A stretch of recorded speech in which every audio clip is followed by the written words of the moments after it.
Maka saya masih ingat dulu guru saya tak percaya dia kalau saya ke Mesir itu. Padahal situ gudangnya ilmu. Para ulama-ulama yang mengarang-arang kitab keseluruhannya itu dari Mesir. Apalagi Al-Azhar sudah berumur 12 abad. Kullu azhar, ada istilah dalam kitab Idhahul Mubham itu. Kullu azhar alimun. Setiap yang alumni, setiap tamatan azhar pasti alim. Walaysa alim kullu walaysa kullu alim azhari. Dan tidak pula setiap yang alim itu al-azhar. Ya betul, ada juga yang tidak al-azhar, tapi mayoritas hampir para ulama alim dunia azhar. Tapi yang balik-balik yang membuat lebu Cina itu yang bermasalah. Itu bermasalah. Ketika orang di kampungnya ada kenduri kematian, tak ada lagi, hilang. Ada orang hilang. Jadi saya awal balik, saya kelas setingkat 3, saya jumpai guru saya. Kata beliau teslah saya dengan beberapa ilmu. Katanya, nah, jadi yang LC yang balik selama ni apa nak macam awak, kata dia. Tak tahu mau tu dia ke mananya pergi mengaji, kata mungkin berkawan je Firaun mungkin, kata dia. Mana ngaji kamu sampaikan? Memang saya lihatkan ni sanad saya, ni bukti saya mengaji di Mesir, ni sanad saya. Ni buktinya. Yang lain-lain tu apa tak ada? Ya, tanyalah ke mananya mengaji. Di Mesir tu enak. Nak internet enak, nak main-main ke Sungai Nil enak. Nak memancing ke Sungai Nil seminggu, buat mukhayam, buat kemah lama. Nak ada orang tua, nak ada dan sana, nak ada. Nak mengapo je kehidupan kita bebas. Nak jadi Firaun bisa, nak jadi Nabi Musa bisa. Jadi kata beliau, rahimahullah, dah meninggal beliau.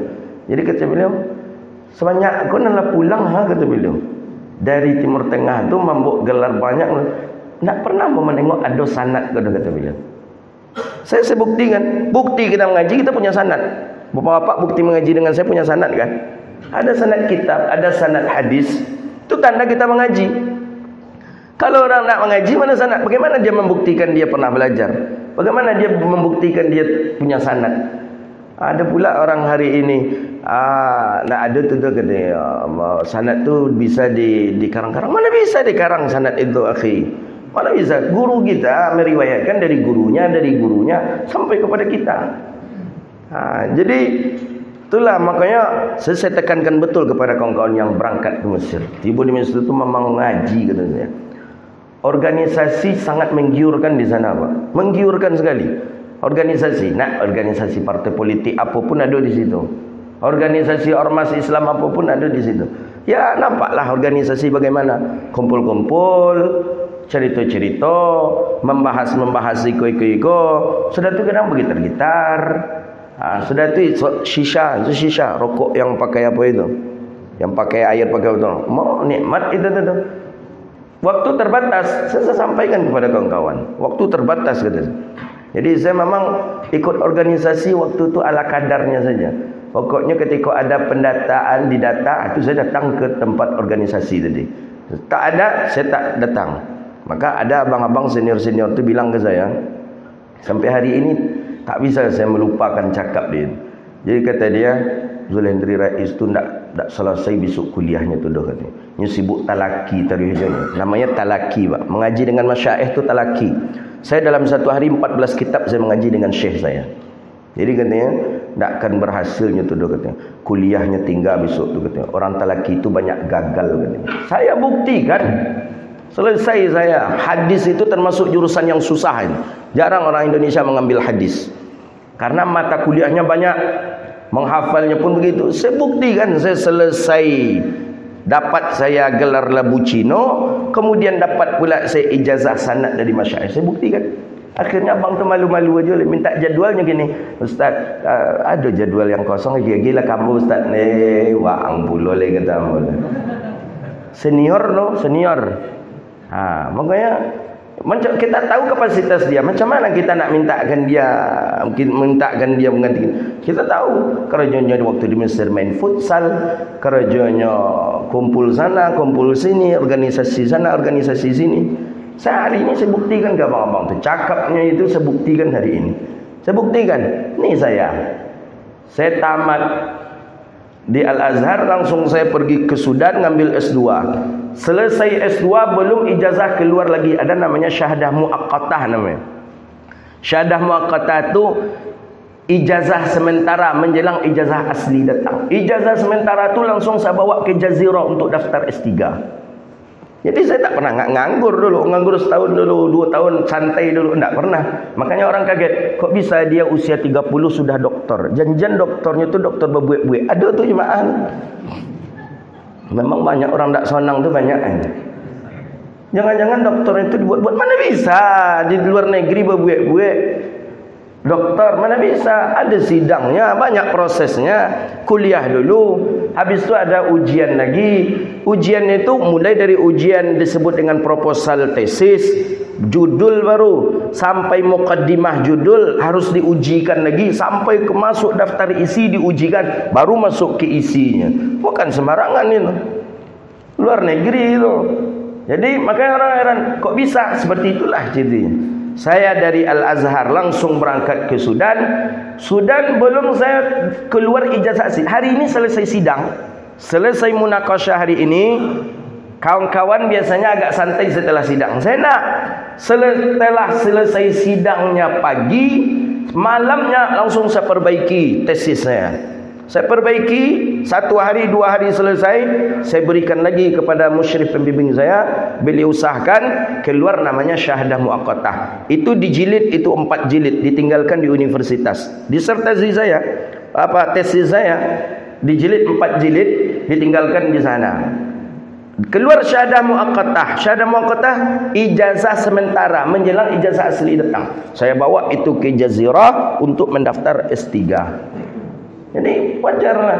Jadi kadang kawan ada je, nak ungkinnya tu doktornya umur 30. Apa yang tidak bagi Allah Ta'ala? Pokoknya semangat. Maka saya sampaikan ke kawan-kawan yang sedang begini, semangat dan belajar. Waktu di Mesir terbatas. Kalau sibuk aja main futsal, sibuk ngumpul sana, ngumpul sini, harapan masyarakat banyak. Harapan masyarakat bagaimana kita pulang banyak membawa ilmu. Kita pulang bisa mencerahkan masyarakat kita. Saya sampaikan kepada, jadi ada je yang di sana sekarang, padahal dia tak jumpa dengan tak jumpa dengan saya waktu di Mesir. Ada dia bilang apa katanya? Tak usah tiru Zulhendri itu lagi katanya, kurang pergaulan waktu di Mesir katanya. Ada adik-adik padahal dia tak jumpa dengan saya. Itu yang dicakapkannya kepada kawan-kawan yang baru balik. Nak ada pergaulan dengan mana yang tak ada? Ya, kawan kita di Talaki itu ada dari Malaysia, dari Brunei, dari Afrika, dari Maroko, banyak kawan-kawan di situ. Emang awak ke situ kawan jo anak Riau aja tarui. Le di siko je kawan Riau, tiba ke situ kawan Riau je kawan Malay. Tu hangkuang nam kata orang Rahul. Carilah pergaulan yang banyak lagi. Ke Turki, kawan ada di Turki, banyak kawan-kawan kita ke Turki. Enak kita. Tu kawan saya dari Somal. Waktu di Al-Azhar kuliah sama-sama, ternyata sama-sama mengambil S3. Allah takdirkan kemarin berjumpa lagi. Nah, itu tanda pergaulan kita. Bukan pergaulan itu di siku kawan Riau, kawan-kawan dari Minang, KMM namanya Sumatera Barat. Kemudian di situ kawan itu je balik. Jangan.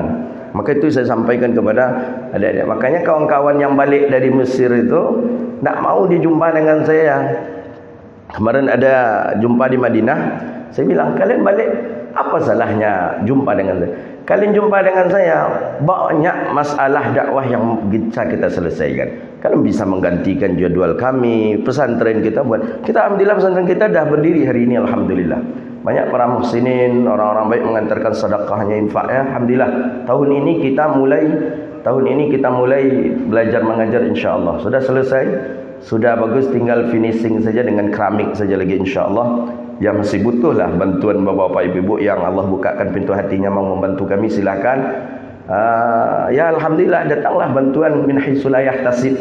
Ya, min haitsu la yahtasib. Allah bukakan pintu hati orang-orang untuk bersama-sama jihad fi sabilillah.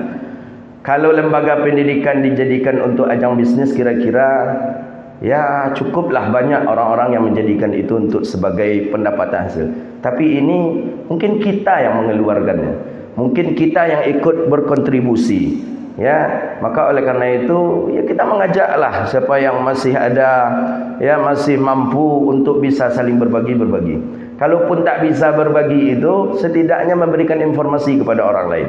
InsyaAllah kita tahun ini kita buka, siapa yang ada memiliki anak cucu silahkan Recommended yang seperti yang saya sampaikan kemarin. Apa visi misi kita? Kita ingin anak kita ini betul-betul memahami dan tidak separuh-separuh. Hari ini kan banyak kawan-kawan kita, ini separuh dia kuasai ilmu umum, ini begini pula.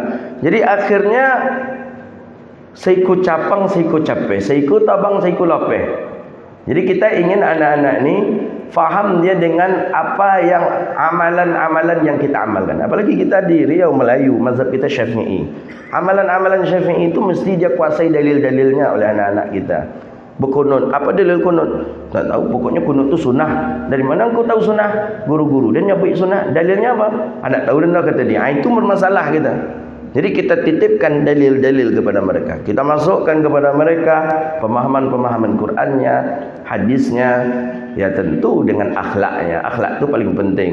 Banyak pun hafal Quran tak ada akhlak apa gunanya. Banyak pun hafal hadis tak ada akhlak apa gunanya. Tapi pasti setiap pendidikan tujuannya pasti untuk memperbaiki karakter dan akhlak daripada anak didiknya.